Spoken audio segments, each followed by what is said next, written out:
insanlar doğduğu zaman belli bir atmosfere doğuyorlar. O atmosferde aile içerisindeki algılamalar, yönlendirmeler çok önemli. Bulunduğunuz çevre şartları, sosyal ortam ve ailenizin sanata, müziğe bakışı, günlük hayata bakışı çok önemli. Mutlaka onlardan etkilendiğim bazı durumlar olmuştur. Babam bir hafızdı. Onun için evde söylemiş olduğu makamsal ezgiler bende mutlaka yer etmiş olmalı. Onun dışında müzik dinlenilen bir evde. Radyo kültürü vardı. O zamanlar televizyon hayatımıza daha henüz girmemişti belki. Ben 5-6 yaşındayken ilk defa televizyonu gördüm. Siyah beyazdı. O da haftanın her günü değildi. Dolayısıyla hatırlamıyorum bile ama radyo dinlediğimi çok iyi hatırlıyorum. Ve müzik dinlendiğini çok iyi hatırlıyorum evde, her türlü müziğin dinlendiğini. Ve ben de bu müzikleri dinlerken kendimden geçerek müziğe karşı bir aşinalık başladı.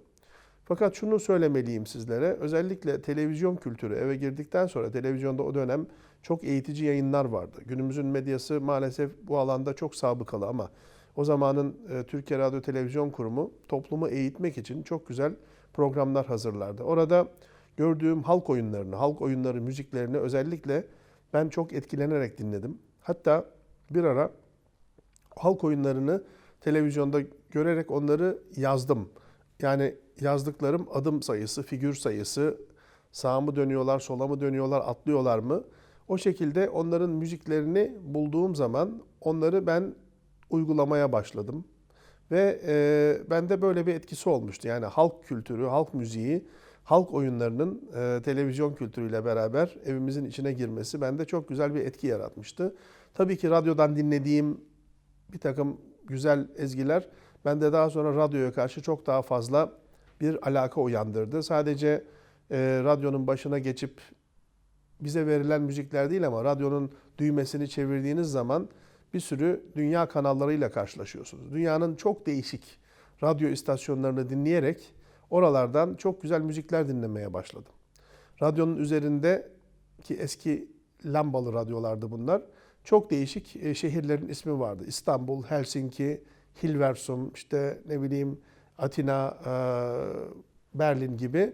Ve buraya getirdiğim zaman ben zannediyordum ki işte ben şimdi Berlin'i dinliyorum, şurayı dinliyorum. Tabii sinyaller her zaman değişiyor ama bu güzel müzikleri radyodan dinlemek, onları taklit etmek, onlarla beraber büyümek çok ayrı bir duyguydu. Bence verilen kültürün, aile içerisindeki verilen kültürün insanın geleceğinin oluşması açısından çok büyük bir etkisi ve önemi var.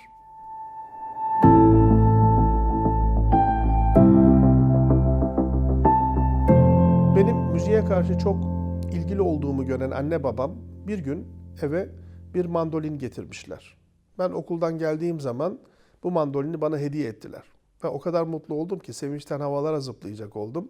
O mandolinimi aldım, hemen onunla çalmaya başladım. Bir şeyler çalmaya başladım, tellerine vurmaya başladım. Ertesi günü mandolinimi ilkokula götürdüm. Öğretmenim Gülnigar Gündem. Ona verdim. Bana 3 tane nota öğretti. O 3 notayla başladım ve mandolini çalmaya başladım. Daha sonra kendim buna devam ettim. İlk belki müzik eğitimim bu şekilde oldu. Tabii ki o zamanlar okullarda müzik dersi yapılıyordu. Yani sınıf öğretmeni müzik konusunda da bilgiliydi ve size müzik öğretebiliyordu. Biz de okulda çocuk şarkıları, işte günün anlamına uyan marşlar, türküler, şarkılar vesaire her türlü olayı okulda öğrendik. Ben daha da ileri götürdüm daha sonra. Okulda bir koro yönetmeye başladım. Yani okulda bir koro kurdum. Okuldaki koroyu başına geçip yönetmeye başladım. Şiir günlerinde ben şiir okurdum. Dolayısıyla bütün bunlar hakikaten bende çok önemli bir takım şeyler, geçmişten kalan bir takım hatıraları canlandırdı. Bunlar çok önemliydi. Dolayısıyla sanatı, kültürü, temsilleri çok seven bir çocuktum. Yani ilkokuldaki müzik sevgim bu şekilde oldu. İlkokulun 4. sınıfında babam beni Beşiktaş Turizm ve Güzelleştirme Derneği'ne, yani o zamanki adıyla o dernek ama daha sonraki adıyla Beşiktaş Musiki Cemiyeti olarak devam etti daha sonra. Oradaki koroya girdim. Çünkü babamın çalıştığı iş yerinin yanındaydı o bina. Dolayısıyla beni oraya bırakıyordu. Haftanın 2 akşamı ben orada koroda şarkı söylemeye başladım. Orada keman çalan Mesut Duran isimli değerli bir sanatçı büyüğümüzü görünce onun çaldığı bir eseri çok beğendim ve ben de keman çalmak istediğime karar verdim. Dolayısıyla kemanla tanışmam ve maceram bu şekilde oldu.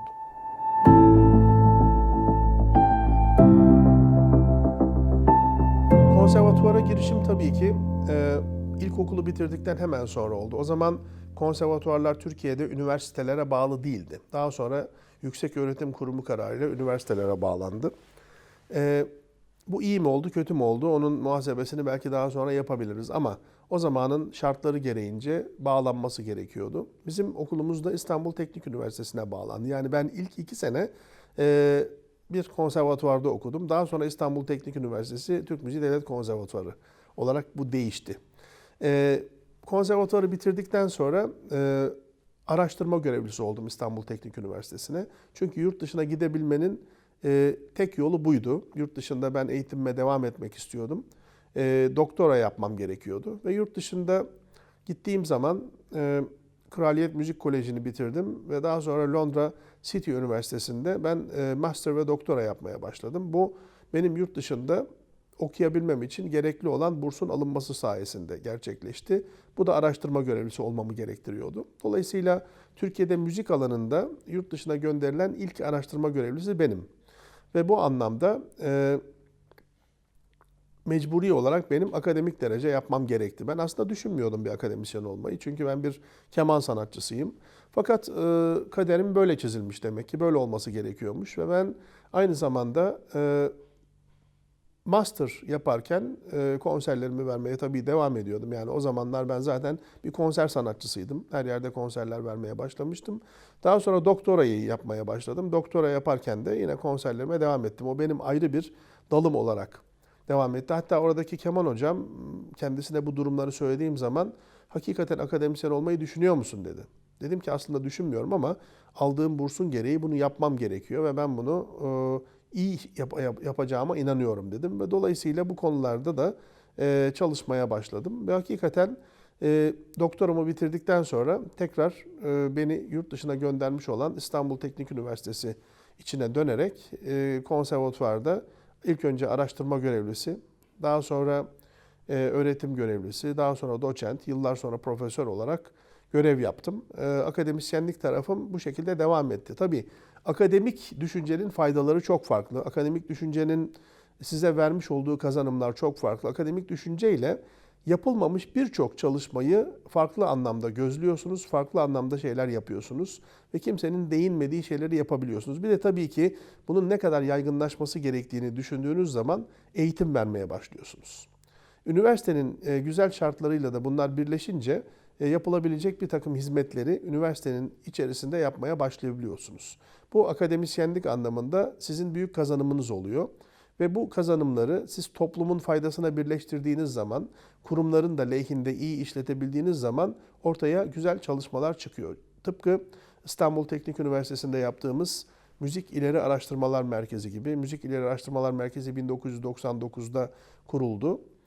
Kamran İnce ile benim tarafımdan ve 20. yılını kutladı. Bu anlamda biz Türkiye'de modern müziğin adeta bir Mekke'si gibi faaliyet gösterdik. Dünyada tanınan bir kurum haline geldik ve Türkiye'de bir üniversite bünyesindeki ilk müzik kütüphanesini oluşturduk. Bu anlamda ilk ses kayıt stüdyolarını oluşturduk bir üniversite bünyesinde. Buradan ses kayıt alanında, dublaj alanında, müzik yönetmenliği alanında, müzik işletmeciliği alanında çok yeni yetenekler yetişti, yeni insanlar yetişti. Beyin göçünü önlemek amacıyla biz aynı zamanda yurt dışından buraya profesörler davet ettik. Yabancı dilde eğitim verdik. Çünkü bizim çocuklarımız buralarda eğitim gördükten sonra yurt dışına gidip oralarda kalmak istiyorlardı. Ama yurt dışındaki imkanları buraya getirince çocuklarımızın çoğu %90'ı yurt dışına gitmek ihtiyacını hissetmeden burada ilk çalışmalarını yaptılar. Daha sonra yurt dışına gitseler de orada post doktora yaptılar veya doktora yaptılar. Bazıları kaldı, bazıları döndü ama artık yurt dışındaki standartın da bizim ülkemizde yapılagelirliğinin tescili olan Müzik İleri Araştırmalar Merkezi'ydi. Ve biz bunu kurduğumuz için çok büyük bir iş yaptığımıza inanıyorum. Faydalı bir iş yaptığımıza inanıyorum daha doğrusu. Bu gibi faydalı oldu akademisyenliğin. Ben aynı zamanda konservatuvarımızın müdürlüğünü yapmış ilk mezunuyum, ilk öğrencisiyim. Bizim konservatuvarımız 1975 yılında Profesör Ercüment Berker tarafından kuruldu. Türk Müziği Devlet Konservatuvarı hakikaten çok önemli. Çünkü ülkemizin diğer konservatuvarlarında Türk müziği eğitimi verilmemekteydi. İlk defa Türk müziğinin resmi anlamda eğitimi bizim konservatuvarımızda verilmeye başlandı. Bu demek değildi ki sadece Türk müziği öğreneceksiniz. Hayır, klasik Türk müziği, Türk halk müziği, çok sesli Batı müziği, bütün bu kültürleri bir tek konservatuvar çatısı altında öğrenince çok zengin bir dünyaya sahip oluyorsunuz. İşte ben bu bakımdan çok şanslıydım. Münir Nurettin Selçuk nameleri yankılanırken Beethoven'ın eserleri de seslendiriliyordu. Biz Aşık Veysel'in türkülerini de öğreniyorduk. Dolayısıyla bu çok kültürlülük benim hayatımda çok önemli bir rol oynadı. Bu çok kültürlülük sayesinde çok büyük kazanımlarım oldu. Bütün hayatımda konser sahnelerinde halk türkülerimizi de kemanla ben beraber seslendirdim. Bunun için beni zaman zaman eleştirdiler. Belki hala bile eleştiriyorlar. Ama ben bunun hakikaten kendi özümüzden, kendi kültürümüzden kopan parçaların dünya yüzünde daha fazla yer alması gerektiğini savunduğum için bunu ısrarla ve inatla devam ediyorum. Ve bunda da başarılı olduğumuzu görüyorum. Çünkü çok büyük bir yekün, çok büyük bir kitle benim bu halk müziği uyarlamalarımdan sonra kendileri de kemanla beraber halk müziği icra etmeye başladılar. Ve çok üstün düzeylere getiren çalışmalar oldu bunlar arasında. Şimdi konumuza dönecek olursak akademik anlamda ben bir öğrenci olarak terk ettiğim okulumu yurt dışında master ve doktora yaptıktan sonra geri dönerek araştırma görevlisi oldum. Daha sonra ana sanat dalı başkanı oldum ve kendi yetişmiş bir eleman olarak, kendi okulumdan yetişmiş bir eleman olarak konservatuvarımızdaki akademik ve sanatsal işlere hakim olmaya başladım. Daha sonra yönetim kurulu üyesi oldum konservatuvarda ve daha sonra bölüm başkanı oldum ve en sonda konservatuvarın 2008 ve 2012 döneminde müdürü olan ilk öğrencisi ben oldum. Bu benim için çok büyük bir gururdu. Biz bu anlamda çok büyük bir atılım yaptık. İlk defa mezunlarımızı bir araya getirdik, buluşturduk, pilav günleri düzenledik ve konserler, aktivitelerle konservatuvarımızı hakikaten Türkiye'nin en iyi müzik okulu ödülünü alacak kerteye getirdik. Bunun için de yapmış olduğumuz başarılı kariyer çalışmalar akademik anlamda. Bunun için de hakikaten gurur duyuyorum ve çok mutluyum.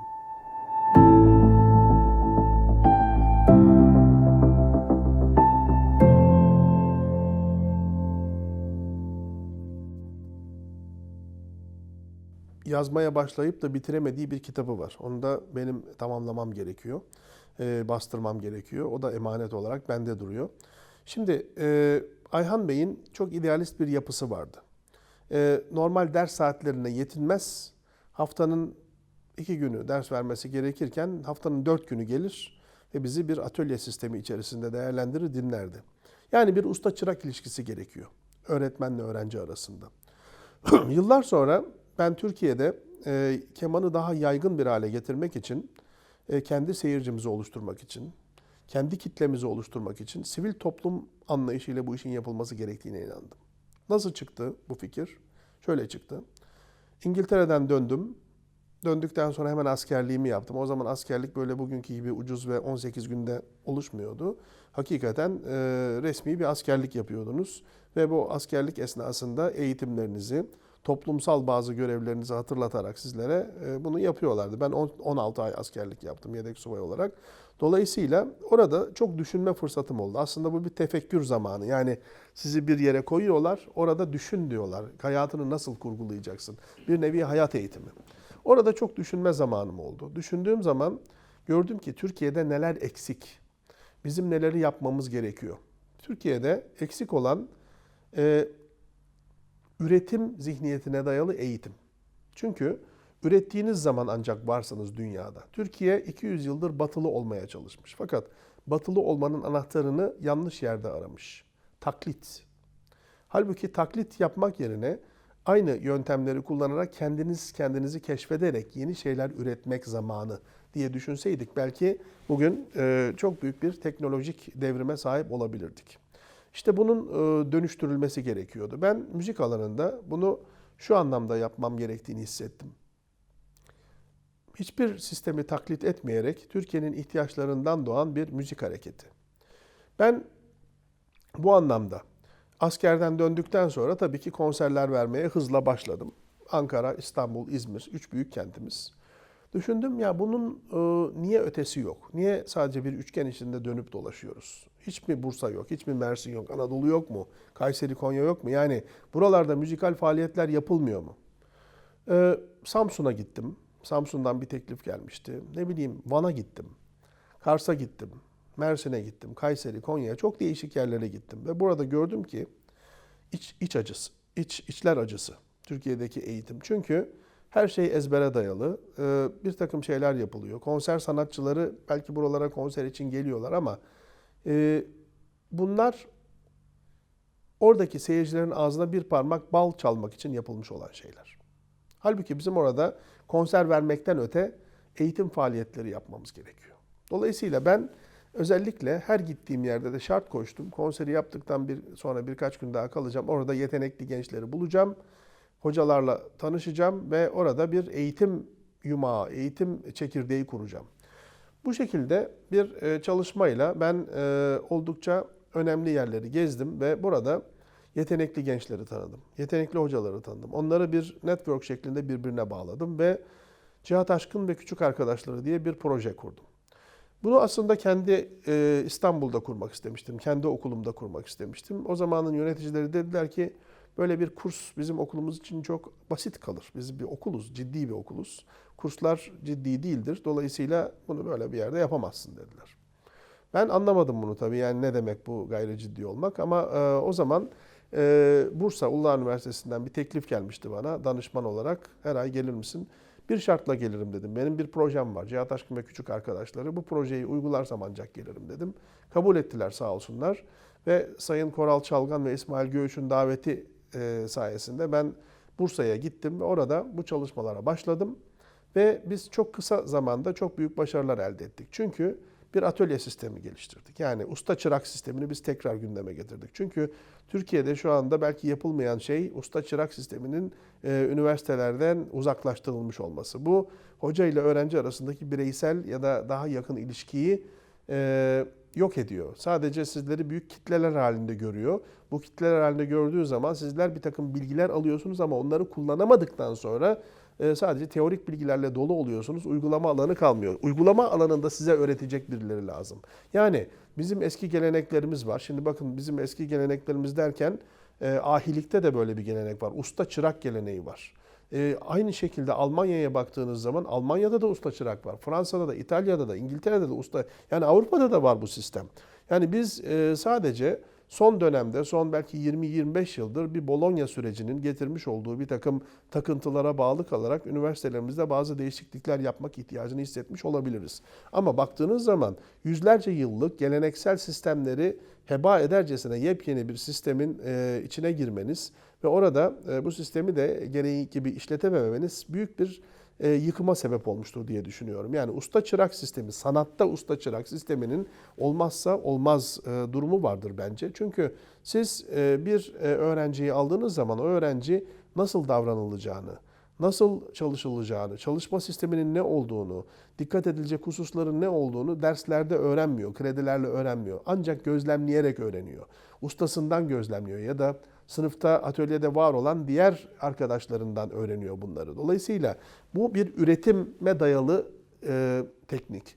Üretime dayalı felsefeyi tekrar biz kendi okullarımıza soktuğumuz zaman, yani usta çırak sistemini getirdiğimiz zaman, o zaman ben çok daha iyi bir netice alacağımıza inanıyorum. CAKA da bunun üzerine kuruldu. Yaparak öğrenme modeli üzerine. Yani ben bir usta olarak gittim, ders verdim. Yeniden başlattım çocukları. Afyon'da hiçbir keman öğrencisi yoktu. Şimdi küçük çocuklardan oluşan bir film müziği orkestrası var mesela. Çocuklar orada konserler yapıyorlar. Ne bileyim bunun gibi değişik şeyler yapabilirim. Benim bir belgeselim var, CAKA belgeseli. O belgeselde bütün bunlar izlenebiliyor zaten. Baktığımız zaman çocukların eğitimi hakikaten idealist olmalı ve çocukları büyükler gibi davranmalısınız. Çocuk olduğu için onlara ezber sistemi, sen otur şunu ezberle dememeniz lazım. Onlara sizin gibi davranmanız lazım. Adam akıllı onlarla konuşmanız lazım ve diyalog kurmanız lazım. Diyalog kurunca onların ne kadar üstün, ne kadar temiz, ne kadar saf olduğunu görüyorsunuz. Halbuki bizler kirlenmişiz. Bizler hayatın kirlilikleri karşısında çok değişik bilgiler edinerek kirlenmişiz ve O çocuklardaki saf bilgi bizde yok. Ama biz onlardan bazı şeyler öğrenmemiz lazım hayatımızda. Dolayısıyla bu zihniyete sahip olarak ben bu Cihat Aşkın ve Küçük Arkadaşları felsefesini oluşturdum. Arkadaşlarıma da bunları aşıladım. Eğitimler verdim. Bunların hocalarını eğittim ve bu arkadaşlarımızla güzel çalışmalar yaptık ve hala yapıyoruz. Tabii ki çağımız dijital çağ, teknoloji çağı. Artık çok daha geniş kitlelere seslenmemiz gerekiyor. Onun için bir online eğitim sistemi modeli üzerinde çalışıyoruz. Yakın zamanda bunu devreye sokacağız. Yakın birebir ilişki gibi olamaz tabii hiçbir zaman. Yani bir usta çırak ilişkisi şeklinde olamasa bile onlarla mümkün olduğu kadar birebir ilişki kurarak çok sayıda öğrenciye seslenmek. Sadece keman öğrencisine de değil. Yani farklı alandaki öğrencilere seslenmek amacımız var. Bunda kültür ayrımı gözetmiyorum. Çünkü biz ülkemizde çok büyük bir hata yaptık. Kültürleri ayırdık. Batı kültürü, Doğu kültürü diye ayırdık ve kendi kültürümüzü ikinci sınıf kültür hale getirdik. Halbuki biz Türkiye'de kendi çalgılarımızı da öğretmemiz gerekiyor. Ud, kanun, bağlama, ney gibi, kemençe gibi enstrümanları da bizim öğreterek onları da üstün vasıflı enstrümanlar haline çıkarmamız gerekiyor. Dolayısıyla bu anlamda da bizim büyük bir iddiamız var. İnanıyorum ki ben gelecek 4-5 sene içerisinde Türkiye'de Bücaka sisteminden çok daha fazla insanlar faydalanacaklar ve daha fazla kişi müzikle buluşacak. Biz herkesin müzisyen olmasını istemiyoruz. Ama herkesin iyi bir müzik dinleyicisi, iyi bir sanat izleyicisi olmasını istiyoruz. Çünkü insanlar müzikle ve sanatla buluşursa dünyaya daha güzel gözle bakacaklar. Yeşili katletmeyecekler, ormanlar dikecekler, çok daha güzel mimari eserler yapacaklar, birbirlerine daha nazik ve daha güzel davranacaklar, kadınlarımızı koruyacaklar, çocuklarımızı koruyacaklar, erkeklerimizi koruyacaklar, hayvanlarımızı koruyacaklar, birbirlerine koruma amaçlı, sevgi amaçlı yaklaşacaklar ve çok daha güzel bir dünya olacak diye düşünüyorum.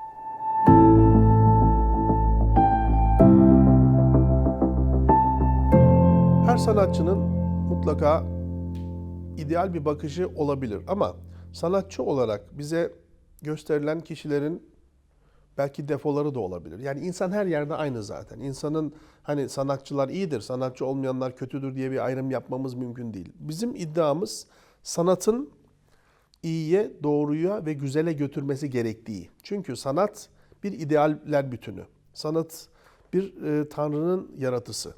Yani böyle bir yaratı varken ideal birliğinde bir şeyin nasıl daha ideal olabileceği, nasıl daha güzel olabileceği, nasıl daha doğru, nasıl daha iyi olabileceği. Bunlar çok önemli ama bunun sadece estetik felsefeyle cevaplamak çok zor. Bunun bir de etik felsefesi var yanında. Yani bir insanın insan olma eğitimi, kamil insan olabilme eğitiminin yolu sanattan geçiyor. Bu bir sanat. Ama sanatın bütün merhalelerini işlettiğiniz zaman bu bir insanlık sanatı. Sadece sanatın bir dalıyla, resimle, müzikle, edebiyatla ilgilendiğiniz zaman belki sonuçta çok kötü bir insan da olabilirsiniz. Ama sanat sonuçta bir amaç değil, bir araç. Eğer biz sanatı bir araç haline getirdiğimiz zaman, bunu söylersek, bunu deklare edersek, o zaman çok daha açıklayıcı olmuş oluruz. Sanat ne için bir araç? İnsan olabilmek için bir araç. Siz sanatçı olmuş olabilirsiniz. Sanatçı olduktan sonra eğer insan olmanın yolunu aramıyorsanız, sanatı bir amaç olarak görüyorsanız, belki o amaç size bu yolda doğru gelmeyebilir. Sanatçı olmuş olabilirsiniz ama insan olamadığınız zaman o zaman bana kalırsa sanatçı da olmamış olabilirsiniz. Benim için sanat bir araçtır. Araçsa insanı kamil insan olmaya, yani insanların olgun insan olmaya götüren bir yoldur diye düşünüyorum. Benim bakış açım bu. Belki meslektaşlarım veya farklı sanatçılar farklı bakış açılarını gösterebilirler. Fakat benim için bakış açısı bir insanın insan olma sanatında önemli olan yol sanatı bir araç olarak kullanması. Ben daima hayatımda sanatı bir araç olarak kullandım. İyi insan olabilmek adına. Benim hayat görüşüm bu. Yani ben belki diğer sanatçılardan daha farklı düşünebilirim bu konuda ama sanatın da toplumsal alanda bu şekilde kullanılması benim için daha doğru.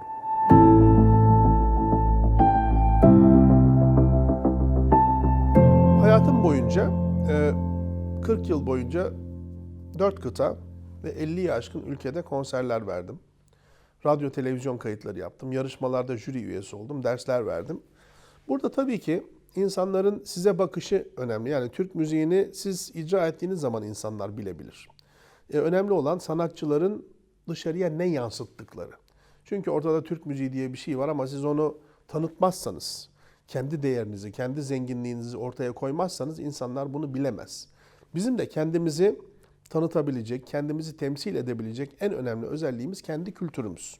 Dolayısıyla biz insanlara kendi ülkemizin dışında bir şeyler verdiğimiz zaman kendi kimliğimizle kendimizi tanıtıyoruz. Mutlaka dünyanın evrensel normlarından eserler seslendirmek, dünya edebiyatından eserleri temsil etmek çok önemli. Çünkü bir evrensel sanatçı olarak bunları yapmak zorundasınız. Bunları yapmadığınız zaman çok yerel ve ulusal kalıyorsunuz. Ama evrensel olmak için, yani kendi ülkenizin sınırlarını aşmak için mutlaka dünyanın uyguladığı gerçekleri uygulamak ve onların ölçekleriyle hareket etmek zorundasınız. Ama bunun artısı olarak bir de kendi kültürünüzü, kendinizin önemli hassasiyetlerini farklı ülkelerdeki insanlara buluşturduğunuz zaman belki bir hissi farklı bir dilde onlara vermiş olacaksınız. Bir aşkı, bir duyguyu, bir iyilik duygusunu, bir kötülük duygusunu, bir meleği, bir şeytanı, bir artıyı, bir eksiği, bir geceyi, bir gündüzü sizin kendi kültürünüzde anlattığınız şekilde karşıya verdiğiniz zaman o zaman insanlar kendi kültürleriyle bir benzerlik kuracaklar ve sizi tanıyacaklar. Sizin kimliğinizi tanıyacaklar. Hollanda'da Concertgebouw, dünyanın en önemli konser salonlarından biri. Orada bir konser veriyordum. Orada biz Handel çaldık, Bach çaldık ve Emre Aracı'nın keman konçertosunu seslendirdik. İnsanlar ayağa kalktılar. Biz dediler Handel'i, Bach'ı dinlemiştik bugüne kadar ama Emre Aracı'yı hiç dinlemedik. Ve muhteşem bir esermiş bu. Boğaziçi Mehtapları isimli keman konçertosunu seslendirdiğim zaman hepsi ayağa kalktı, ayakta alkışladılar. Demek ki siz kendi kültürünüzden örnekleri dünyanın diğer kültürleriyle beraber eşit seviyeye koyduğunuz zaman, yani kendinizi küçümsemediğiniz zaman, onlarla beraber sunduğunuz zaman insanlar bunları iyi niyetle kabul ediyorlar. Siz de bunu tanıtmış oluyorsunuz. Bunun gibi yüzlerce olay geçti başımdan. Dolayısıyla buna baktığınız zaman en önemli verebileceğiniz özellik kendinizin dünya ölçeğinde sanatsal olarak sunulması.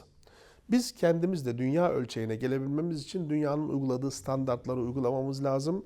Onların bildiği kadar iyi bilmemiz lazım. Yani standartlarımızı daima yükseltmemiz lazım. Eğer yerel kalırsak, eğer ulusal kalırsak o zaman sadece kendi sınırlarımız içerisinde kendi kendimize propaganda yapmış oluruz. Ama dışarı çıktığımız zaman dünyanın standartlarını da iyi bilirsek ve kendi kültürümüzü dünyanın ölçeklerine göre şekillendirip onlara göre sunarsak o zaman o ölçekler çok farklı. O ölçeklere göre de kendi kültürümüzü aynı şekilde tanıtmış oluyoruz. Onlar için de aynı şey geçerli çünkü.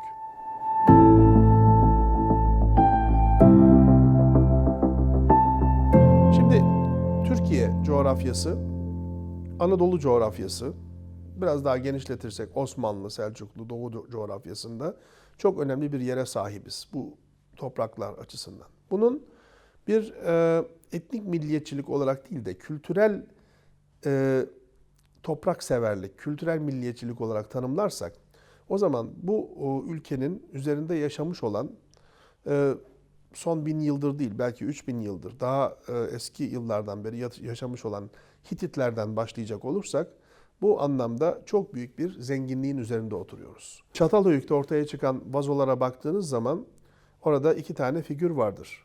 Bir arp figürü, bir de bağlama figürü.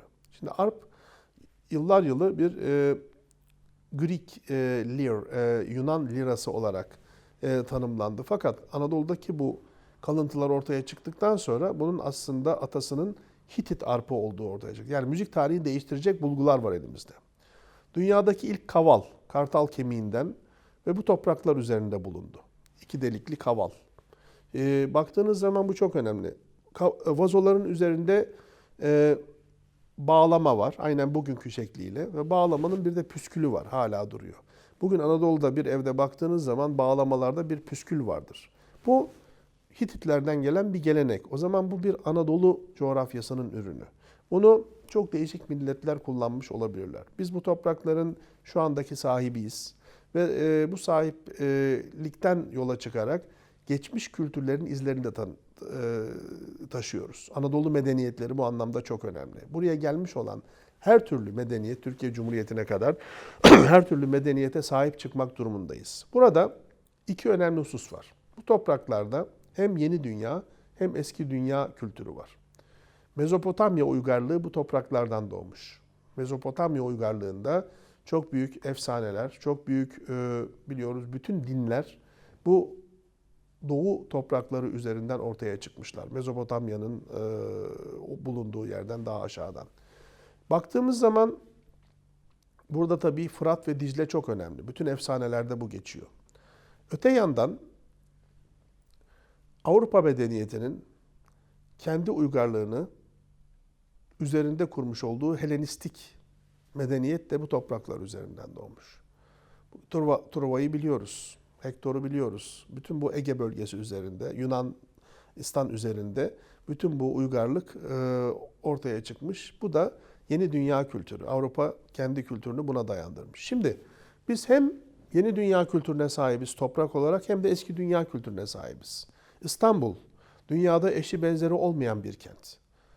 Bir cami, bir sinagog, bir kilise 100 metrekare küçük bir alanda birbiriyle kardeşçesine yüzyıllarca yaşamış. İnsanları kardeşçesine yaşamışlar. Çok kültürlü bir yapı var burada. Bu kültürlü yapı bizlere çok büyük mesajlar veriyor. Yani diyor ki siz dünyanın merkezisiniz. Her şey buradan çıkmış. Burada çok önemli zenginlikler var. Bu zenginlikler çok değişik medeniyetlerin bir arada yaşamasını mümkün kılabiliyor. Siz dünyaya belli bir mesaj vermelisiniz ki bu mesaj sevgi, barış ve kardeşlik olmalı. Siz bu mesajı verebilirseniz sanatsal idealler konusunda toplumları daha iyi yapabilecek sanatsal ideallerin beşiği sizsiniz. Siz bu mesajları çok iyi verebilirseniz bütün dünya sizi örnek alabilir ve sizin konumunuzdan bunları görebilir. Dünyanın her tarafında kanlar var, savaşlar var. Orta Doğu bir felaket. Bunu hepimiz biliyoruz. Zaman zaman farklı ülkelerde farklı şeyler var. Bugün Avustralya'da müthiş bir yangın oldu. Kanguruları kurtardılar ama 10.000 tane deveyi öldürebilecek kadar da soğukkanlı ve vahşi düşünebiliyorlar. Bu olmamalı diye düşünüyorum. Yani farklı bir takım yollar bulunabilir. Bunun gibi insanlar kendilerini korumak için farklı canlıları tehlikeye atıyorlar. Bu bir şey değil. Yani bu etik bir yapı değil. Dolayısıyla bu bir doğanın savaşı ama bizim daha adil, daha adaletli, daha etik bir düzen savunmamız gerekiyor dünya için. Bunu da sanatçıların yapması gerekiyor. İşte bunun için var zaten dünyada bütün kavgalar. Hak için, adalet için, hukuk için insanların daha eşit şartlarda kendilerini ortaya koymaları ve onların her canlının bir yaşam hakkı olduğunu, hatta bir taşın, toprağın dahi yaşam hakkı olduğunu savunabilecek derecede önemli bir şey sanat bence. Bunun için sanat var. Buna baktığımız zaman yeni dünya kültürü ve eski dünya kültürü birbirlerine yabancı değil. Zaten birbirlerinden çok alışverişler yapmışlar. Eski dünya kültürü olmasaydı yeni dünya kültürü onlardan felsefi ürünlerini alamazdı hiçbir zaman. Felsefi düşüncelerini oradan devşiremezdi. Bu çok önemli. Şimdi baktığımız zaman biz bunlara o zaman bizim bu topraklar üzerindeki bütün felsefeleri en iyi şekilde kullanmamız, kendimizi bunların sahibi olarak dünyaya lanse etmemiz ve bunların ürünlerini dünyada en iyi şekilde bizim vermemiz gerekiyor. Bu çok önemli benim için. Bunu da yapabilecek olan yegane ülke biziz diye düşünüyorum. Çünkü bu topraklar üzerinde yaşıyoruz. Ve buranın sanatçıları da bunları çok iyi verebilirler. Dolayısıyla ben kendim dünyada bir ürün seslendirdiğim zaman, bir ürün yaptığım zaman, bir eser yarattığım zaman bu toprakların ürünü oluyor bu. Ben keman üzerinde Johann Sebastian Bach'ın eserlerini çalmış bir insanım ama aynı zamanda bir halk türküsü Haydar'ı da seslendiriyorum. Dolayısıyla bu benim için aynı eşitlikte bir olay. Yani benim seslendirmem, benim yorumum benim için aynı eşitlikte. İnsanlara vermek istediğim mesaj aynı sanatsal eşitlikte. Ha birisi Bach'ı çok sever, biri Haydar'ı çok sever. O benim sorunum değil. Ben sadece aynı derecede yaklaşarak, aynı sanatsal ölçekte düşünerek onları dünyaya yansıtmak istiyorum.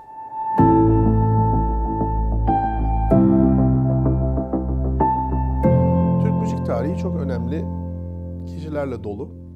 Biz bunları tabii ne derece önemsiyoruz onu bilemem. Ama Farabi'den başlatıyorlar Türk müzik tarihini. Farabi çünkü çok önemli bir aynı zamanda müzik bilimcisi. Ve Farabi'nin kitabında kanunun, udun ölçüleri, bugünküne yaklaşık benzer ölçüler var.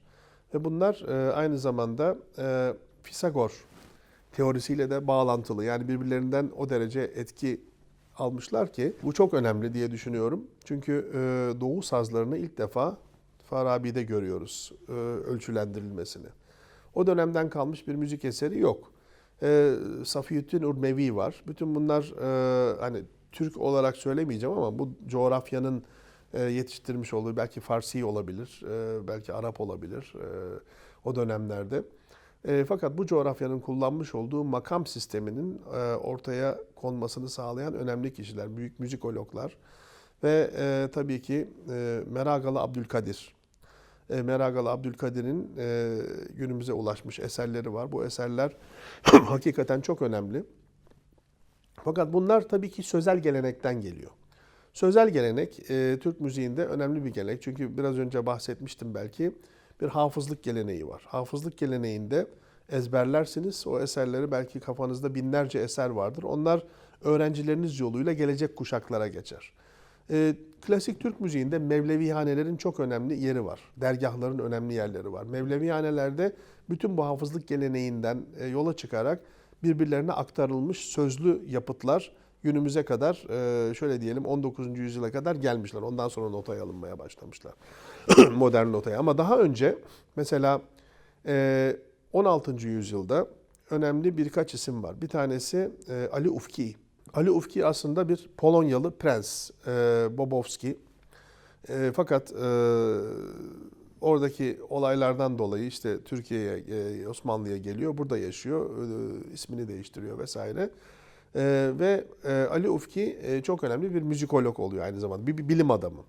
Ali Ufki'nin Mecmuayı Sazü Söz yani saz ve söz mecmuası diye bir şey var. Defteri var. Mecmua oluşturmuş olduğu. 400-500'den fazla o dönemin eserlerini toplamış, derlemiş. Tıpkı türkü derlemesi gibi onları yayınlamış. Bu çok önemli bir belge bizim tarihimizde. Ondan sonra Kantemir var. O da Moldovyalı prens Dimitri Kantemir. O da kendi ülkesindeki iç karışıklık sonucu Türkiye'ye geliyor. Belli bir şekilde burada yaşıyor ve Prens Kantemir'in Edvarı, onun kitabı da çok önemli. O da aynı şekilde yayınladığı hem kendi eserleri var hem toplama eserleri yayınlamış. Şimdi bunlar çok önemli belgeler, çok önemli dokümanlar. Bunlar bence dünya müzik tarihinde de önemli yerlere sahip. Çünkü bu konunun önemli müzikologları, bilginler sempozyumlarda bu tip isimleri biliyorlar ve sürekli bunlara atıf yapıyorlar yapılan akademik çalışmalarda. Tabii ki Türk müziğine iki kolu var dönemlerde rastladığımız şekilde. Bir Mevlevihane'den yetişmiş olan bestecilerin bulunduğu kol, Itri gibi, Dede Efendi gibi. Bütün bunlar hepsi Mevlevihane geleneğinden gelerek o hafızlık geleneğini devam ettirmişler. Belli bir İstanbul tavrıyla bu işi sürdürmüşler. Onun yanında farklı tarikatların kendine özgü, mesela Bektaşi tarikatının kendine özgü müzik, Kadirilerin var. Onların hepsinin ayrı şeylerde dini müzikleri var, zikir müzikleri var ve ortaya koymuş oldukları bazı sanat müzikleri var. Tabii ki cemevlerinde Alevilerin oluşturmuş olduğu çok önemli bir halk kültürü var. Bağlamanın özellikle ön plana alındığı, Pir Sultan Abdal'ın, Karacaoğlan'ın bütün bu bizim halk ozanlarımızın ortaya koymuş oldukları muhteşem eserlerin yüzyıllar boyunca günümüze gelmiş olan yapıları var. Bütün bunlar inanç sistemleri bağlamında değişik yerlerde öbek öbek günümüze kadar gelmiş. Bütün bunların araştırılması, incelenmesi zaten yapılmış ve yapılmakta. Bundan sonra da mutlaka yapılacaktır. Bütün bunların çok büyük önemi var. Hani Dede Efendi'nin belki klasik Türk müziğinin en üst noktası, Zekai Dede'nin belki en üst noktası olması bunlar çok önemli. Yani Zekai Dede'den sonra bir devir kapanıyor. Hacı Arif Bey'in gelmesiyle daha hafif müzik, daha şarkı devri başlıyor. 20. yüzyıl çok daha ayrı bir devir. Dolayısıyla bütün bunlar söyleniyor. Halk müziğinin yazılı kaynakları biraz daha geç başlıyor. Yani 20. yüzyılın başlarına doğru, 19. yüzyılın sonlarına doğru ilk defa halk müziği kaynaklarından böyle bir ilgi doğuyor. Bu da dünyadaki milliyetçilik akımlarının gelişmesiyle başlıyor. Bir etnik şekilde bakma, biraz daha etnisizme girme, değişik etnik yapıların, etnik kültürlerinin araştırılması şeklinde o etnik yapıların nasıl kültürlere sahip olduğu, nasıl müziklere sahip olduğu araştırılıyor. Bunlar dünyanın konjonktürel yapıları gereği Osmanlı'da da oluyor. Baktığımız zaman bütün bunların hepsi çok önemli. Fakat ortaya biz bunları hiçbir zaman çıkartmamışız, çıkartamamışız. Biz bunları pazarlayabilecek kadar ya da ne bileyim Salzburg'da bir Mozart'ı çikolata reklamı yapabilecek kadar bizim ticari zekamız pek olmamış. Yani tamah etmemişiz bunlara. Ne bileyim orada bir Mozart var Salzburg'da çok önemli bir besteci. Adamı yani kimsesizler mezarlığına dahi gömüyorlar ama daha sonra sahip çıkıyorlar. Bizde de böyle şeyler var. Yani maalesef sağlığında bilinmeyenler ama biz onları hala bugün şey yapıyoruz. Göz ardı ediyoruz. Fakat bunları kullanırsak, bu kültürü kullanırsak bu insanları dünyanın önemli müzik insanları haline getirebiliriz. Çünkü hakikaten önemli. Mesela benim yaptığım Türk Valsleri albümü sosyolojik açıdan da önemli bizim için. İlk vals, ilk vals demeyelim tabii ki vals Avrupa'da Alman, Avusturya kökenli bir dans. Daha öncesi de var. Ländler'den kaynaklanan bir 3 zamanlı şey var. Ritmik yapı var. Bütün bu besteciler, Avrupalı besteciler bu anlamda eserler yazmışlar. Ama Strauss'un Mavi Tuna Valsi 1860'larda filan yazılmış. Bizde 1820'de Dede Efendi'nin yazdığı yine bir Gülnihal var mesela. Bundan 40 yıl önce. Şimdi baktığınız zaman bu bir vals şeklinde yazılmış bir eser. Tabii bir vals, ben onu vals olarak değerlendiriyorum. Vals olarak tanımlarsak tabii ki bir semai aslında semai usulüyle yazılmış. Avrupa şeyiyle baktığınız zaman bu bir vals. Dolayısıyla biz bunu eğer Dede Efendi yine bir Gülnihal'i Mavi Tuna'dan 40 yıl önce yazmışsa o zaman burada bir değer var. Bizim bunu ortaya koymamız lazım. Ben Mavi Tuna'yı küçümsemiyorum bunu yapmakla. Dede Efendi'ye de Mavi Tuna'nın üzerinde bir önem atfetmiyorum ama ortaya koyuyorum sadece. İnsanların uyanmasını sağlıyorum. Yani bu var ama bu da var. Dolayısıyla bu dönemde bizim de dünya kültürüne önemli katkılarımız olmuş. Bunları neden ortaya koymuyoruz? Neden şey yapıyoruz? Bunları kullanmıyoruz. Benim amacım çok gerçekçi. Ne bir şovenlik taslıyorum, ne bir milliyetçilik taslıyorum, ne bir evrenselcilik taslıyorum, ne bir Avrupacılık taslıyorum. Sadece çok gerçekçiyim. Benim elimde şu değerim varsa şu anda ben bunu görmüyorsam o zaman ben bakar körüm.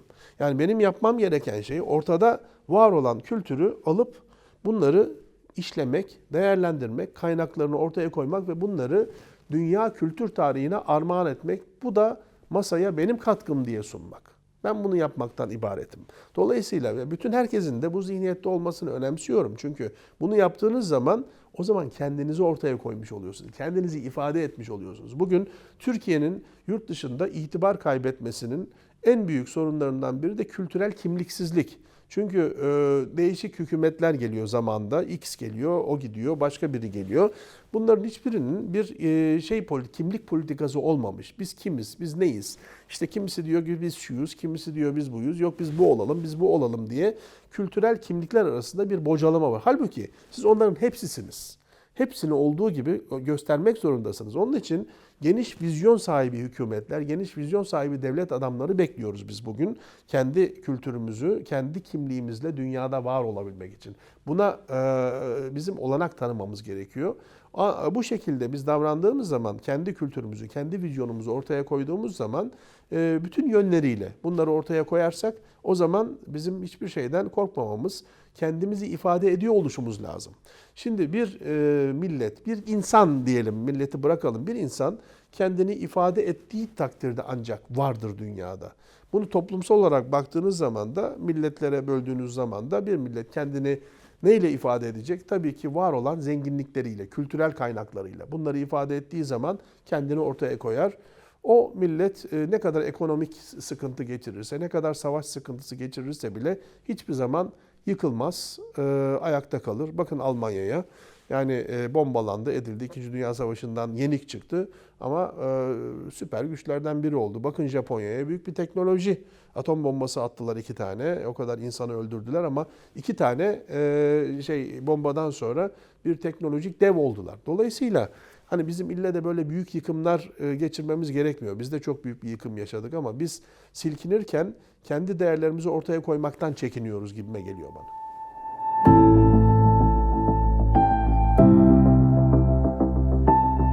Şimdi tabii ki teknolojinin gelişimi bir takım bilgilere ulaşmamızı kolaylaştırıyor. 100 yıl öncesine dönecek olursak ortada daha ses kaydı yok, gramofon yok. Ama gramofon icadı olunduktan sonra Enrico Caruso diye bir adam çıktı. Bir İtalyan tenoru. Bütün dünya onun sesini duydu. O güne kadar belki Ruslar biraz daha farklı söylüyorlardı. İşte İtalyanlar farklı, Almanlar farklı. Herkes Enrico Caruso'yu taklit etmeye başladı. Dolayısıyla teknolojiyi kullananın daima avantajı oldu her zaman için. Tabii ki daha sonra radyo ortaya çıktı. Radyolardan elektrik vasıtasıyla bunlar bize ulaştı. Televizyon ortaya çıktı. Sinema ortaya çıktı. O dönemlerde bütün bu görsel teknolojinin çok önemli katkısı oldu. Bir takım haberlerin başka dünyalara gitmesine, daha kolay gitmeye başladı. Etkileşimler başladı. Eskiden bilgi bir 10 yılda filan devrediliyordu. Şimdi artık bunlar 4-5 yıla düşmeye başladı. Belki bir 5-10 sene sonra her 3 ayda bir bilgisel devrim olacak değişik şeylerde. Bugün bunun hissediyoruz. Mesela sosyal medya çılgınlığı son 10 senemize belki damgasını vuran en önemli etkinliklerden biri. Bu ortaya çıktıktan sonra insanların kendi üretimleri de birbirlerine benzemeye başladı. Yani çok çabuk etkilenebilen bir yapı var. Bugün Amerika'da, İngiltere'de, Almanya'da veya dünyanın herhangi bir yerindeki bir takım etkileşimleri bizim insanlarımız rahatlıkla görüp onları uygulayabiliyorlar. Ya da buradaki bir etkileşimi farklı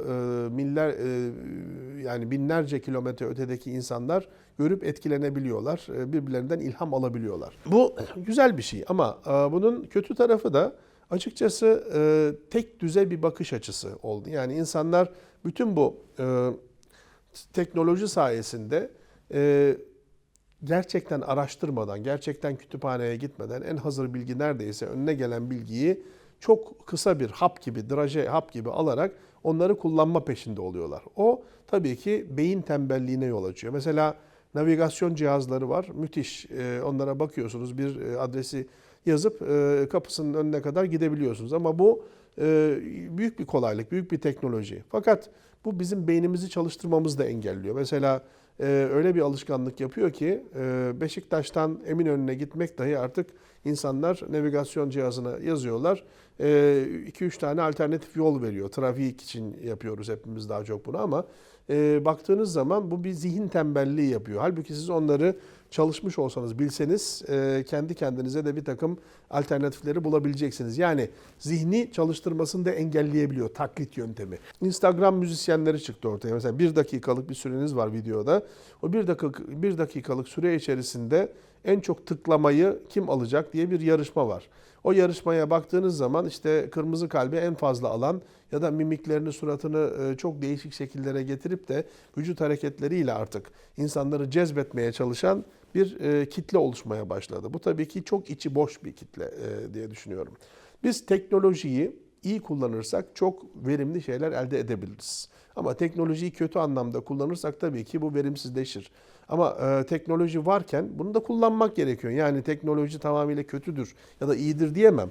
Ortada olan değerler var. Ortada olan değerleri iyi amaçla kullanabilirsiniz, kötü amaçla kullanabilirsiniz. Bizim amacımız bu dijitalleşme, eğitim anlamında çok kişiye ulaşma. Bunun tabii ki iyi anlamda kullanılması. Bugün sizler kameralarla artık YouTube'a veya farklı mecralara çok daha kolay röportajlar çekebiliyorsunuz. Amacınız bir yerlere ulaşmak, iyi anlamda kullanılması. Biz bunları hepimiz iyi anlamda kullandığımız zaman o zaman insanlık güzelleşecek, insanlara daha iyi mesajlar vereceğiz. Sadece iyi amaçlı kullanım çok önemli benim için.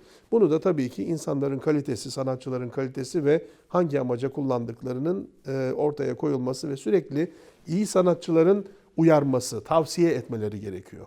Yani nelerin yapılması gerektiği, nelerin yapılmaması gerektiği. Bütün bunları biz genç arkadaşlarımıza öğütlemeliyiz, tavsiye etmeliyiz ki onlara yol gösterebilirim, ışık gösterebilirim. Çünkü bu bir ışık taşıma meselesidir. Siz taşırsınız ama arkanızdakileri aydınlatmazsanız o sadece kendinize yarar. Siz taşıyarak hem kendi önünüzü aydınlatacaksınız hem de arkadakileri aydınlatacaksınız. Onlar da sizin bulduğunuz yolları bulsunlar, daha kolay bulabilsinler diye.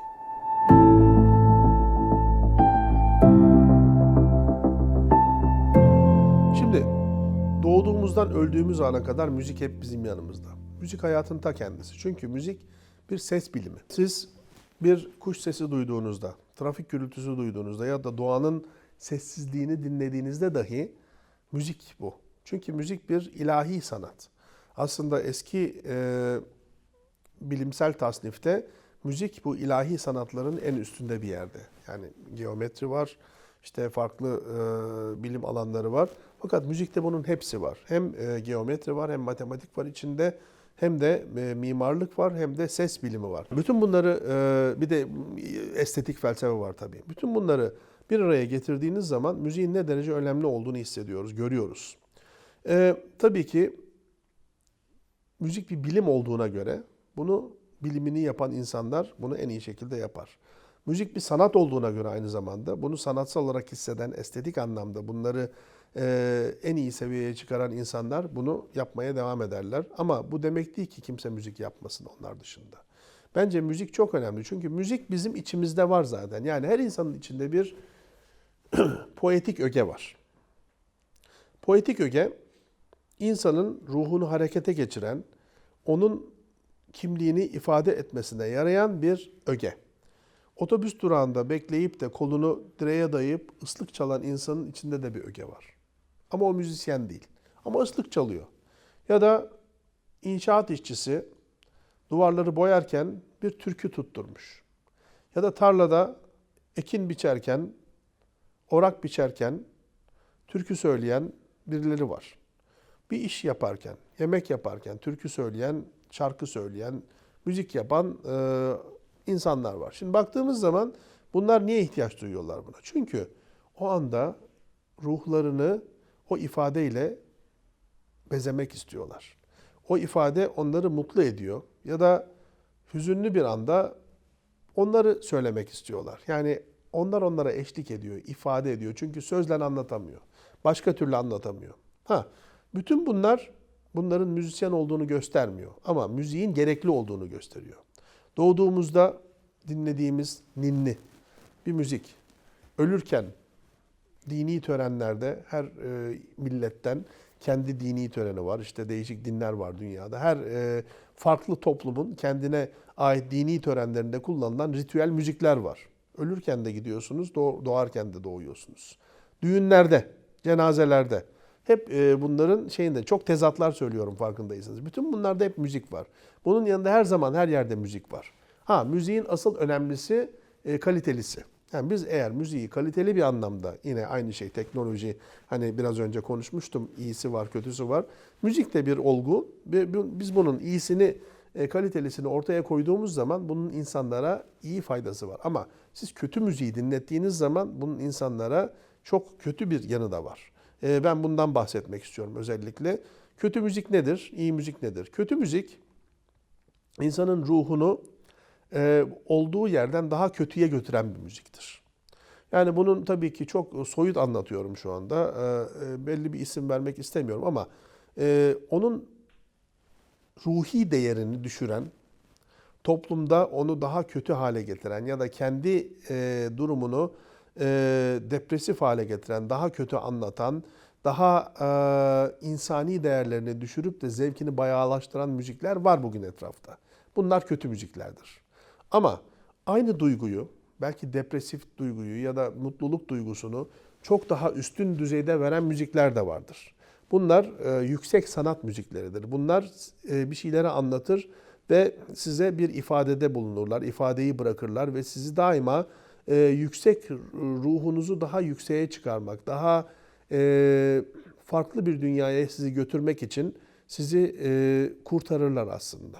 Bir tanesi batağa götürür, bir tanesi arşa götürür. Benim söyleyebileceğim bu iyi ve kötü müzik anlamında. Şimdi polemiklere girmemek için şu müzik iyidir, şu müzik kötüdür demek istemiyorum. Onlar zaten hepimizin bildiği şeyler. Ama baktığımız zaman her insanın müzisyen olması gerekmiyor. Ama her insanın zaten içinde bir poetik öge var. Bunlar bilimle işlendiği zaman ortaya müzik bilimi çıkıyor. Sanatla işlendiği zaman ortaya bir sanat müziği çıkıyor, bir sanat oluyor. Ama bilimle işlenmediği zaman insanların türküsü, insanların ıslığı, insanların şarkısı olsun. Bunların hiçbir zararı yok. Ne kadar çok müzik olursa o kadar iyi. Çünkü müzik dünyanın bugüne kadar görmüş olduğu en önemli ilahi güç. Bir titreşim. Çünkü bir enerji bu. Yani bir ses çıkması bir enerji. Dünyanın sırrı.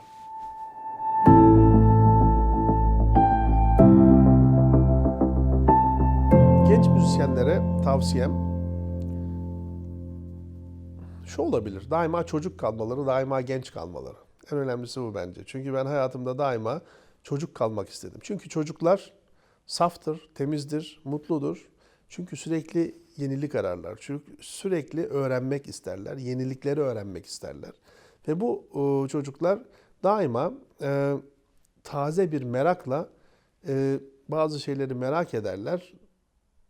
Onları buldukları zaman da çocuk gibi sevinirler. En önemli şey çocuk kalmak, sonra genç kalmak. Eğer ben biliyorum artık, ben bunları oldum, ben üstünüm dediğiniz andan itibaren sizin ne müzikte ne dünyada hiçbir hükmünüz kalmıyor. O bakımdan benim en önemli tavsiyem daima çocuk kalmak, çocuk merakına sahip olmak ve genç kalmak, ruhumuzu genç tutmak. Bunun için benim 4 tane şartım var çocuk yaşlardan itibaren. Bir insanın müzisyen olması, ki ben müzisyen olmayı bir araç olarak görüyorum tabii ki daha önce de söylediğim gibi. 4 tane önemli şey var. Birincisi buna yetenek diyebiliriz veya algı diyebiliriz. Ailemizin içine doğduğumuz zaman bizde genetik yönlerle gelen bir takım değer zenginlikleri. Ben genetik bilimine de inanıyorum. Çünkü genetik anlamda size kalmış bazı şeyler var. Geçmişten kalan, ailenizden kalan, soyunuzdan kalan bazı özellikler var. Onlar büyük bir zenginlik oluyor. Fakat bu çok önemli değil. Daha önemlisi bunun o aile içerisindeki sizin algınızın açık olması çok önemli. Yani yeteneğiniz belki genetik bazı zenginlikler olabilir ama sizin algınız aileniz içerisinde açılmamışsa, yani aile size bunları yanlış kodlamışsa ya da bastırmışsa siz bu değeri kullanamıyorsunuz hiçbir zaman. Önemli olan bunların kullanılması, önemli olan bunların açık hale getirilmesi ve ne kadar çok o genetik kalıntıyla sizlerin ne kadar değişik şeyler yapabileceğinin ortaya çıkarılması, bütün bu yetenek olarak adlandırılır benim için. Yani yetenek sadece Allah vergisi olup da genetik anlamda size kazandırılmış bir şey değil. Aynı zamanda aile içerisindeki algıların yükseltilmesiyle ortaya çıkarılmış ilk kazanımlardır. Bundan sonra akıl ve zeka gerekiyor. Neden? Çok yetenekli olabilirsiniz. Bu yeteneğiniz hakikaten dünya çapında olabilir. Ortada çok büyük bir kaynak vardır. Siz bu kaynağı kullanmasını bilmeniz gerekiyor. Bu kaynağı kullanmasını bilmeniz için de sizin bunu ölçeklendirmeniz gerekiyor. Neyi, ne kadar kullanacağım? Muhakemesini yapmanız gerekiyor. Yani eğer ben bu yeteneği bu şekilde kullanırsam o zaman en büyük fayda sağlayabilecek bir insan haline gelebilirim demeniz gerekiyor. Burada bir yetenek var. Siz bunu kullanmazsanız o zaman o yeteneği çarçur etmiş, harcamış oluyorsunuz. Onu kaybetmiş oluyorsunuz. O yazık hale geliyor. O zaman demek ki akıl ve zeka çok önemli. Akıllı olmak, yani kendimizi akıllı olmaya eğitmemiz gerekiyor. Zeka bunun ilk pırıltısı. Bir takım fikirler geliyor, hemen düşünüyorsunuz. Muhakeme geliyor arkadan. Bu muhakemeyi ettiğiniz zaman bir zeka bilinci oluşuyor. Akıl oluşuyor. Yani akıl çok daha büyük bir dünya bence.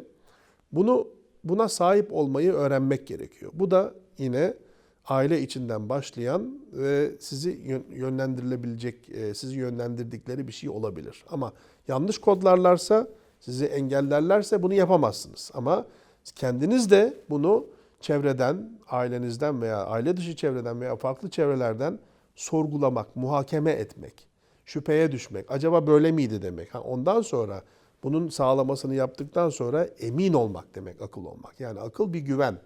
Benim aklımla ben bunu bulabilirim diyebilecek kadar yetkin olmanız gerekiyor. Üçüncüsü, ahlaklı olmak gerekiyor. Çok yeteneklisiniz ve müthiş akıllısınız. Bunu hangi amaçla kullanacaksınız? İşte sanata giden yol burada bence. Sanat bir araçtır benim için. İnsan olmak yolunda bir araç. Hepimiz kendimizi kamil insan olmak, yani iyi insan, olgun insan olmak yolunda eğitmeye muhtacız. Bütün insanlar. Sadece müzisyenler, sanatçılar değil. Bütün insanlar, herkes için. Bunun için yetenek gerekiyor. Akıl gerekiyor. Ama bunu siz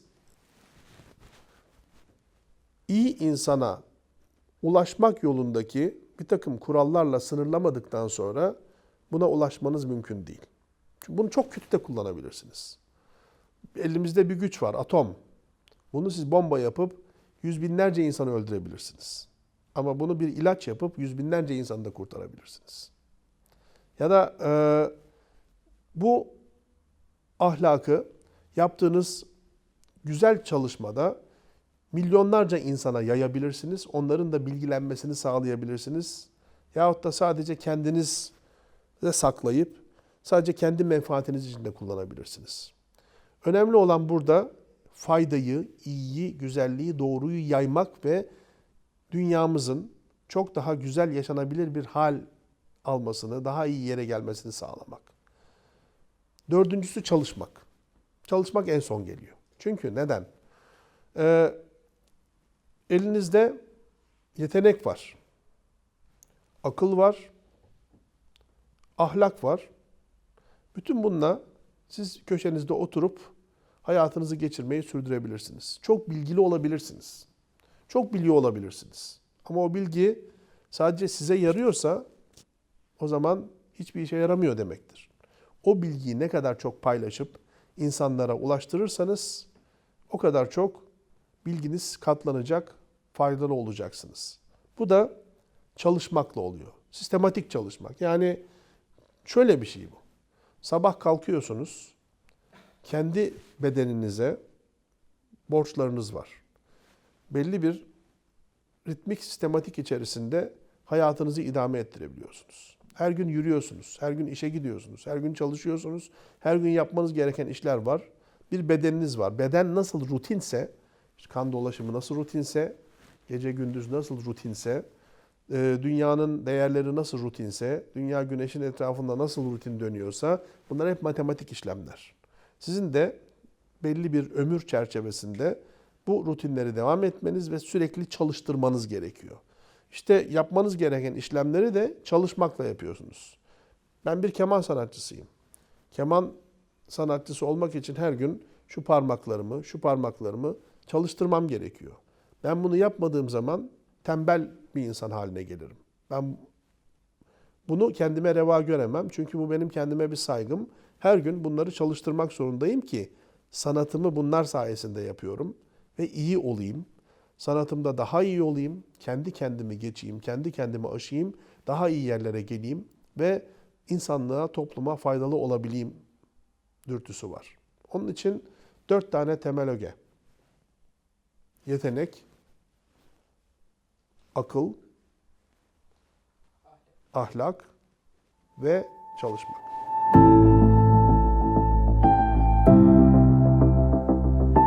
Tabii ki Confucius günümüze kadar ulaşmış en büyük bilgelerden bir tanesi. Bütün bu bilgilerin sözleri çok önemli. Bakınız, devletlerin anayasası vardır. Her devletin kendine uygun anayasası vardır. Ben anayasaların tabii ki çok önemli olduğu ama asıl uzun soluklu anayasalar bence atasözleri. Yani eğer siz atasözlerini alt alta, üst üste toplayıp yazarsanız bence en güzel anayasa budur. Tabii ki Confucius'un bu güzel sözü de dünyanın sanat tarihine işlenmiş en büyük tırnak içinde atasözlerimizden biridir. Confucius şunu demek istiyor. Çok basit bence. Çok öyle felsefe yapmama gerek yok. Bir ülkenin müziğini nasıl olduğuna bakarsanız o ülkenin yapısı ortaya çıkar diyor. Çok basit. Yani müzik biraz önce değindiğim şey o müziğin iyi ya da kötü olup olmadığının değerlendirilmesi. O müzik sizi nereye götürüyor? Toplum olarak sizi nereye götürüyor? Toplumda çok çeşitlilik var mı? Toplumda çok karmaşa var mı? Ya da toplum tek düze mi? Şimdi baktığınız zaman bizim toplumumuzun müziğine baktığınız zaman çok karmaşık bir yapı var. Binlerce yıl öteden gelmiş olan, binlerce yıl evvelden gelmiş olan çok kültürlü bir yapı var. Bunların arasında muhteşem şeyler var. Bunları biz kullanmayıp da sadece çok küçük bir limiti kullandığımız zaman o zaman biz zenginliklerimizin tamamını kullanamayan bir milletiz. Bunu gösteriyor. Ya da zaman zaman 10 yıllar, 20'li yıllar, 30'lu yıllar gibi dilimlerde yani 10 yılda, 20 yılda, 30 yılda bir takım modalar değişiyor.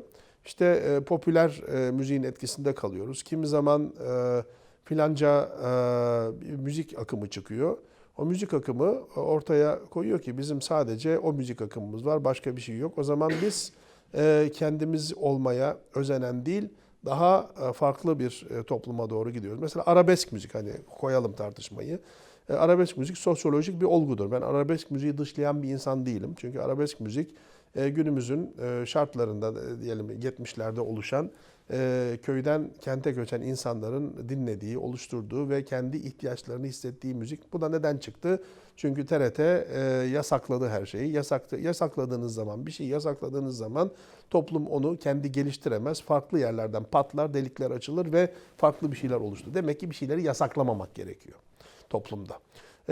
Yasakladığınız zaman ortaya bir arabesk diye bir facia çıktı. Bu arabesk faciası isminden belli. Zaten arabesk aslında bir sanatsal terim, bir bale terimi. Yani Doğu romantizminde bir takım oryantal figürler, bir takım farklı figürlerin Avrupa kökeninde olmayan farklı figürlerin balede yer alması. Sonra arabesk tarzında yazılan bazı müzikler var. Debussy'nin müzikleri 19. yüzyılda oryantalizm bakış açısıyla bakılmış bunlar. Normal batılı oryantaller bakmışlar Arap etkisi olan biraz daha Orta Doğu etkisi olan eserlere bir ad takmışlar. Arabesk koymuşlar bunların isimlerini. Bazı figürler koymuşlar. Yani bu tip şeyler yapılıyor. Dolayısıyla biz bunu oturup bir müzik tarzı haline getirdik. Buna bir paye verdik. Halbuki buna baktığınız zaman tabii ki toplumun sosyolojik ihtiyaçlarını çıkarıyor. Tabii ki küçümsemiyorum. Tabii ki bunun üzerine de bilimsel araştırmalar yapılmış. Ama kötü kardeşim, kötü. Yani bu senin kendi kültürün var, kendi şeyin var. Binlerce yıllık halk türkülerin var senin. Binlerce yıllık klasik Türk müziğin var. Çağdaş birikimlerin var. Sen getir arabesk diye bir faciayı neredeyse devletin resmi müziği haline getir. Bu arabeske insanlar çok da şey yapıyor diye, rağbet ediyor diyor. Devletin televizyonunda zamanda acısız arabesk yaptı. Saçma sapan işler yaptılar. Yani kötü müziği götürüp de başımıza iyi bir şey sunmak yanlış. Sonra bundan fayda toplayan sanatçılar oldu. Yani ben bu sanatçıları küçümsemiyorum. Bunlar da ticaretlerini yaptılar, paralarını kazandılar. Toplumun belli bir kesimini hakikaten kendilerine meftun ettiler. O ayrı bir publicity meselesi. Fakat ortaya koyduğunuz değerler açısından toplumun değerleri hiçe sayılmış oldu. Yani yüzlerce yıllık geleneğimiz, türkü geleneğimiz yok edildi. Yüzlerce yıllık klasik Türk müziği geleneğimiz yok edildi. Hani tamam klasik Türk müziğinin de kendine 60'lardan sonra bozulmalar başladı. Bir takım yabancı etkiler girdi. Fakat bu yabancı etkilerin ben girmesinden şikayetçi değilim. Yabancı yoz etkiler girdi. Tabii yabancı etkiler olur. Türk etkileri de başka yere girebilir. Yabancı etkiler de ama bunların kaliteli anlamda belli şekilde bir estetik süzgeçten geçerek yorumlanması var. Fakat burada öyle olmuyor. Bizde yozlaşma oluyor. Çünkü kendi içimizde kendimiz gelişmeyi yapamıyoruz. Türk müzikçileri bu anlamda kendi içindeki gelişmeleri yapamadılar. Meydan bunlara kaldı. Halk müziği de keza farklı şeylerde hani bunu yozlaştırmayacağız, muhafaza edeceğiz diye bir takım şeyleri tutturdular. Ama yeniliklere kapattıkları için kendilerini ortaya bu gibi şeyler çıktı. Yani bugün de mesela saçma sapan prodüksiyonlar yapılıyor, görüyorum. Gerek devletin ödenek sarf ettiği prodüksiyonlar, gerek özel sektörün, gerek farklı belediyelerde abuk sabuk çorba bir takım şeyler yapılıyor. Bütün bunlarda bir kalite anlayışı gerekiyor insanlara sesleniyorum. Yani bu kalite anlayışı olmadıktan sonra, bir kimlik anlayışı olmadıktan sonra bütün bunlar boş şeyler. Sadece gününüzü gün etmek için, gününüzü değerlendirmek için ya da birilerine ticari rant sağlamak için yapılmış olan şeyler. Bunların oyununa gelmeyelim. Tıpkı bütün ülkenin futbol oyunuyla zehirlenmesi gibi bir şey bu. Tıpkı bütün ülkenin çok moda olmuş bazı yeni şeylerle zehirlenmesi. Tamam, futbola karşı değilim, müziğe karşı değilim ya başka şeylere karşı değilim ama her şeyin bir dengesi var. Her şeyi spor anlamıyla yapmak ya da her şeyi sanat anlamıyla yapmak, her şeyi de olduğu anlamıyla yapmamız gerekiyor bizim. Farklı şeylere atfetmememiz gerekiyor. Dolayısıyla bizim Türkiye'de bazen bir şey moda oluyor. Bütün ülke olarak ona odaklanıyoruz. Ama bunların hepsi bir gaz yani bence. Yani gerçeği görmemek bu. Sadece bizim gözlerimizi boyamak için bir takım şeyler akıtıyorlar. Onlara bakıyoruz ve onlardan biz etkileniyoruz. Yani bütün halkımızdan, politikacımıza kadar, işte meclisimizden, özel sektörümüze kadar herkese, ilkokul çocuğundan üniversitesine kadar herkese etkileniyor bunlardan. Günden birdenbire değişiyor. Asıl olaylar saptırılıyor. Önemli olan düşünmeyi öğrenmek, öğrendiklerimizi aktarabilmek, aktarabildiklerimizi de üretmek arkadaşlar. Yani biz bunları akılla ortaya koyduğumuz zaman o zaman sıkıntı olmaz. Bütün bunlar tabii ki futbol, müzik, şu bu, iyi kötü müzik her şey var olacak, her zaman olacak. Ama önemli olan bunlara hangi önceliği verdiğimiz. Benim amacım bunlara çok önemli öncelik vermeyelim. Daha öncelikli meselelerimiz var. Akıl süzgecinden geçirerek bunları saptayalım diyor.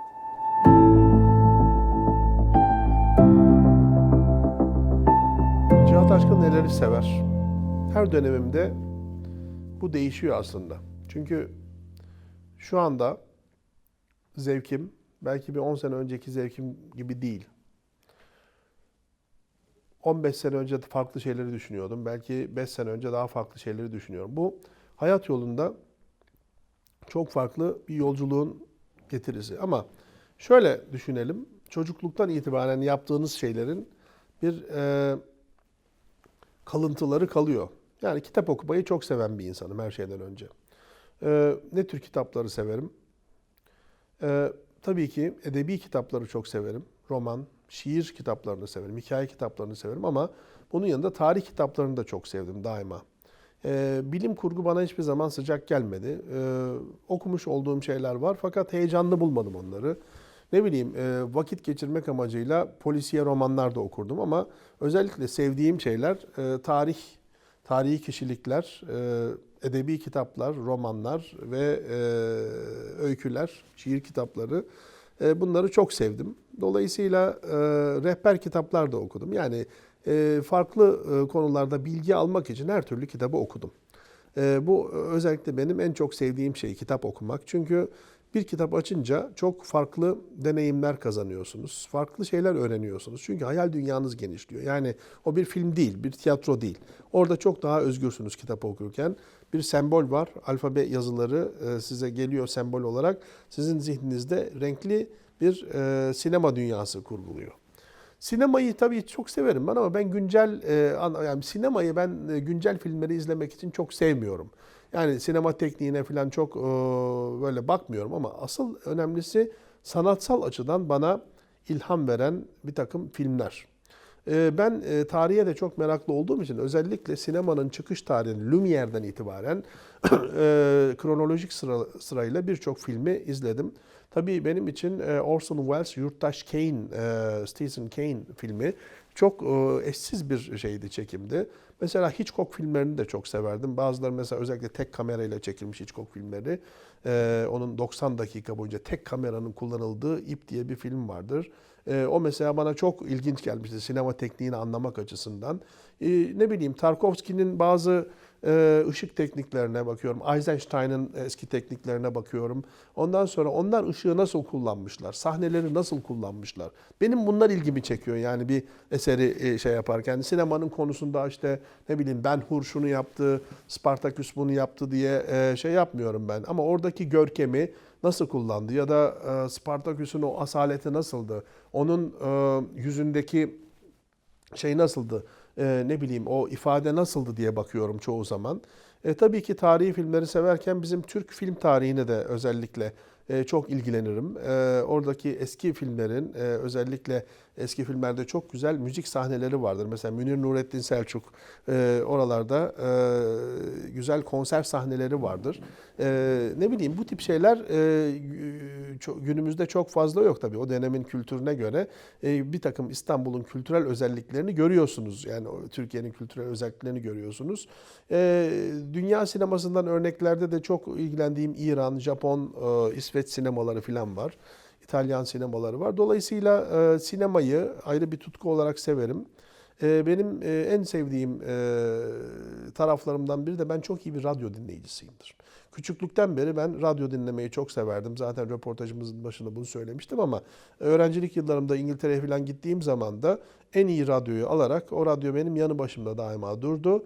Onu sürekli dinleyip sürekli ondan ilham alan, sürekli değişik yerlerde onu götüren ve ondan hayat bulan bir insandım. Çünkü radyo bana çok şey verdi ve ben aynı zamanda amatör radyoculuk da yaptım. Londra'da öğrenci olduğum zamanlarda Türk Radyosu'nda haftada 15 dakikalık programlar yapıp Türk sanatçılarını tanıtmak benim için önemli bir görevdi. Daha sonra Türkiye'ye döndüğüm zaman Açık Radyo'da ve Türkiye Radyo Televizyon Kurumu'nda ben amatör programcı olarak radyoda broadcast yaptım ve radyoda çok önemli şeyler yaptık. Yani bu benim için sevgiydi. Yani bundaki amacım da mikrofonun öteki tarafından nasıl acaba olay? Yani merak, hepsinde bir çocuk merakı, bir genç merakı sürüyor. Bu çok önemli. Onun dışında tabii ki resim sergisine gitmek, resim galerilerini gezmek, resim yapmayı denedim tabii ki. Renklerle uğraşmayı denedim ama bunda çok fazla vakit ayıramadım. Vakit ayırmak gerekiyor. Bunlar çok önemli benim için. Özellikle tiyatro, tiyatronun içine girmek, tiyatroyla beraber yaşamak, tiyatronun anlamını hissetmek. Çünkü tiyatro sinemadan daha canlı. Onlarla beraber hareket ediyorsunuz. Bunun dışında sizlere sanatın estetik alanına girebilecek birçok şey söyleyebilirim. Yani yemek kültürlerini tanımak mesela, dünyanın değişik yemek kültürlerini tanımak ya da konser için gittiğim bir yerde halkın arasına karışarak ilk gün mesela hiç bir şey yapmadan gezmek, sadece yürümek. Yani ne bileyim, metroya binmek, insanlar içinde yürümek, sokaklarda yürümek, onları tanımak, saatlerce yürümek, ilk gittiğim şehirde saatlerce yürümek, önüme gelen bir sanat galerisine girmek, önüme gelen bir restorana girmek, önüme gelen bir şeyin fotoğrafını çekmek. Yani bütün bunlar bende çok büyük etki yaratmış. Dolayısıyla güzelliğin olduğu, estetiğin olduğu her şeye çok ilgi duyuyorum. Bunda moda olsun, resim olsun, yemek sanatı olsun, heykeltıraş sanatı olsun ya da bir mimari sanatlar olsun, hiç ayrım yapmıyorum. Benim için ilgimi çekebilecek, bana ilham verebilecek her türlü tarihi olay, her türlü çevresel olay, her türlü sanatsal obje benim için çok önemli. Çünkü neden? Bunlar benim ihtiyacımı karşılıyor. Çünkü bunlar beni besliyor bir sanatçı olarak. Yani amaçsız değil. Hani boş amaçlarla gidip bir şey yapmıyorum. Mutlaka onun arka planında kötü niyetli değil bu. Bunun arka planında beni doyuracak, beni besleyecek bir sanatsal zenginlik var. Çünkü neden? İnsanların da böyle olması gerektiğini. Çünkü bizim her şeyi besleniyoruz biz. Her şeyden doyuyoruz. Siz kulüp olarak bir program yapıyorsunuz. Ama biliyorum ki sizler idealist anlamda bu programda. Çünkü sizler bir şey öğreniyorsunuz. Sizler merakınızı gideriyorsunuz. Sizler çok değişik insanlarla bu programları yaparak onların bilgilerini, görgülerini hem kendiniz alıyorsunuz, kendi içinizde bir şeylere getiriyorsunuz, değerlendiriyorsunuz. Hem de bunları insanlarla paylaşmayı seviyorsunuz. Çok idealist bir çalışma yapıyorsunuz. Mutlaka bunların arkasında da bu neden vardır sizin yaptığınızın varlığı. Çünkü sevmeseniz zaten bu işi yapmazsınız, memnun olmazsınız sonuçta. Seviyorsunuz ki bu işi yapıyorsunuz. Ben de yaptığım her şeyi seviyorum. Arkasında mutlaka belli bir plan var bunun. O planı ben bilmiyorum. Kötü niyetli bir plan değil. Öyle geliyor, öyle yaratılmış, öyle bir kader var. Bütün bu sanat dallarını seviyorum çünkü onlar beni besliyor.